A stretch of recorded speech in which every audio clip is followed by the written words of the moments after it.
fellow workers, a very important term. They were all working together, pulling together in the same direction. Everybody had a job. Everybody was working on helping each other out. They had also risked their lives for Paul. They had risked their lives. We don't know when. We don't know how. But Paul says, they were willing to die for me. They must have been fairly wealthy because there was a house church meeting in their home. Now, the second person that we meet, the third I guess would be, is this guy named Epaenetus. I put in a butterfly because this butterfly is called an Epaenetus butterfly.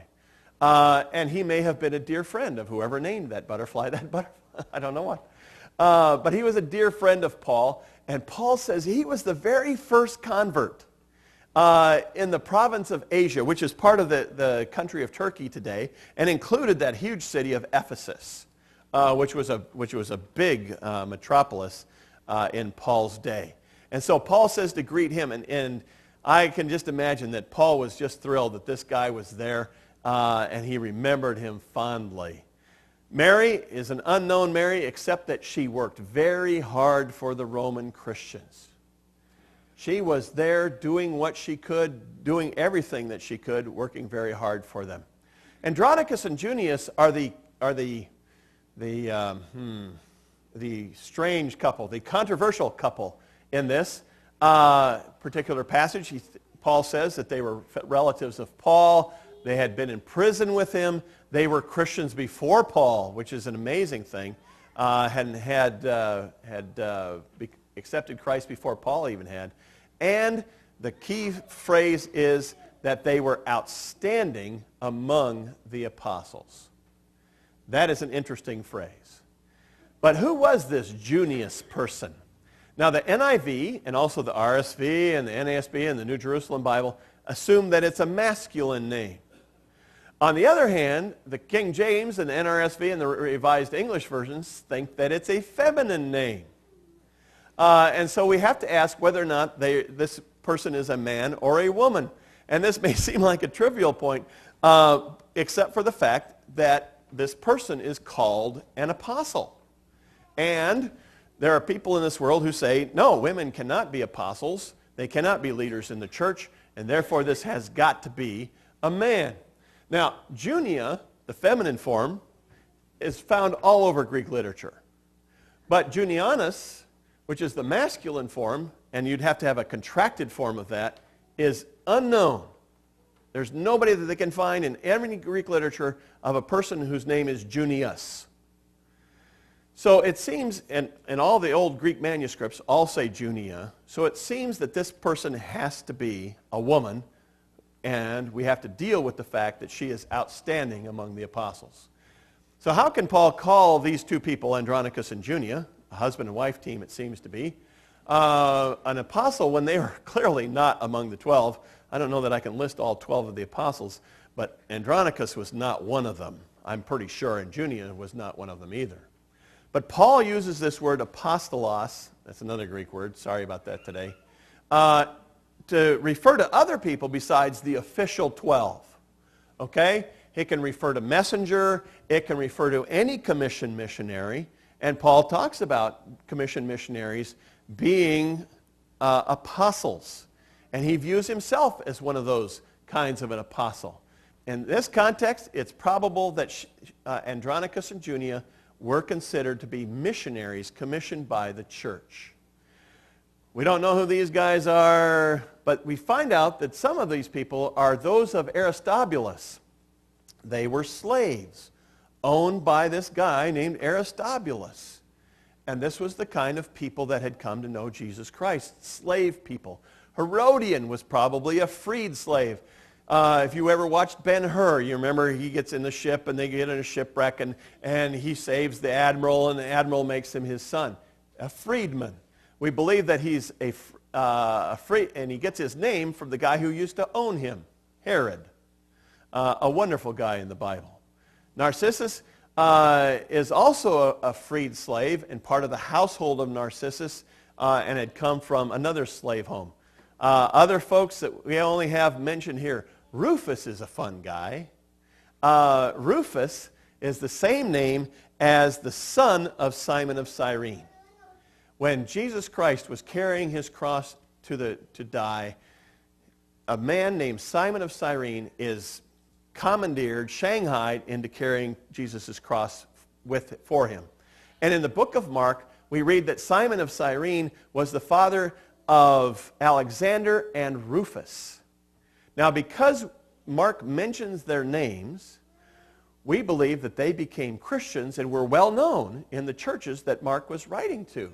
And so this Rufus here in Romans chapter 16 could be the same Rufus whose dad carried the cross for Jesus Christ. Could be, not certain. We know nothing about all those others mentioned in verses 14 and 15, but God knows them, and you will meet them in heaven. And he concludes this section with a greeting to greet everybody with a holy kiss. Now, a lot of cultures around the world, and especially the ancient Jewish culture, this is how you greeted people, with a kiss on the cheek. This is what everybody did. Spooks us out. It freaks us out. You know, when our political leaders give an Arab a kiss, we're going, what in the world is that? You know, but they did it all the time. And Paul says, greet each other with a holy kiss. We don't have to do that anymore because that was part of their culture. But Paul is basically saying, greet everyone you know and take care of them. Paul ends this section by saying that all the churches of Christ greet you and you want to know. So who are these people and why should we care? One of the things is that all of these people, almost all of these people, are Gentiles or freedmen or descendants of slaves or still slaves. That means that Christ has a very special place in his heart for people of no social standing. People like you and me. Does the world consider us important? Has President Obama ever come to visit us? You know, do our senators even come to visit us? No, we are very low on anybody's totem pole. We're not only a flyover state, but we're a flyover town. You know, if people are driving through, you know, they're going someplace else. But Jesus has a very special place in his heart for people like us. People exactly like us. He mentions servants, he mentions slaves. That's what we are. We're just ordinary common folk. We have no special standing. Now, there were a lot of people in the early church were from the lower classes. God did call people from other classes as well, because like people like Phoebe and Priscilla and Aquila were obviously wealthy, and God calls them too. But God has a very special place in his heart for poor people. Another thing that we have to consider is that women made up a significant part of this church. Women were given the same access to God that men enjoyed, which was very rare in those days, and women engaged in significant ministry in the early church. Women were an important and public part of the Christian church. Not only important in the sense that they cooked and cleaned and did all those kinds, they were a public part. They ministered in public in a world where women didn't often do that. In many religions, women could only participate by proxy. Their husbands went and prayed, and therefore they got to pray. Their husbands did this, and therefore they got to be part of the religion. But in Christianity, women participated in public ways in the church. Paul recognizes that women, along with men, have equality in the community and participate in worship. And that's something that we need to stress. Women have the same access to God as men, and they died right along with the men. Women have the same right to pray and to worship as men do. And Paul was fighting against the culture of his time to show that. He says in another book, in Christ there is neither male nor female. And so we have equality before God. He goes on to say that women were engaged in significant ministry. Not just cooking and cleaning and not just taking care of, the poor or whatever. They were involved in taking care of the poor is the significant ministry. I apologize. The New Testament is insistent that every believer is a minister, a servant of Christ. And we need everybody to be involved. No matter what your gender, you need to be involved in serving Jesus Christ. Paul uses the word co-worker for several of his women colleagues implying that they had ministries that were equal in significance and nature as